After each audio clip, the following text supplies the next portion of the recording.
Hi hello. ഇത് നമ്മുടെ ബെൽബറ്റ് ചെടിയാണ്. നമ്മുടെ നാട്ടിലേക്ക് ബെൽബറ്റ് ചെടി എന്നാണ് പറയുക. ഇത് സെലൂഷ്യ പ്ലാന്റ് ആണ്. സെലൂഷ്യ പ്ലാന്റ്സിൻ്റെ ഒരുപാട് കളറുള്ള പൂക്കളുള്ള ചെടികളുണ്ട്. അതിൻ്റെ ഫുൾ വീഡിയോ ഞാൻ ചാനലിട്ടിട്ടുണ്ടായിരുന്നു.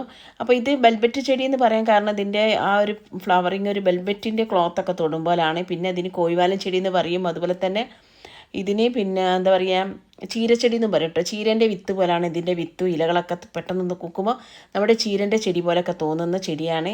അപ്പോൾ ഈസി ആയിട്ട് നമുക്ക് വിത്ത് പാകിയിട്ട് മുളപ്പിച്ചെടുക്കാൻ പറ്റുന്ന ചെടിയാണ്. ചെറിയ പൂവായിട്ടാണ് ആദ്യം വരുന്നതെങ്കിൽ പിന്നീട് അതൊരു കൊട്ട പോലെ ഉണ്ട പോലെ ആയി വരും.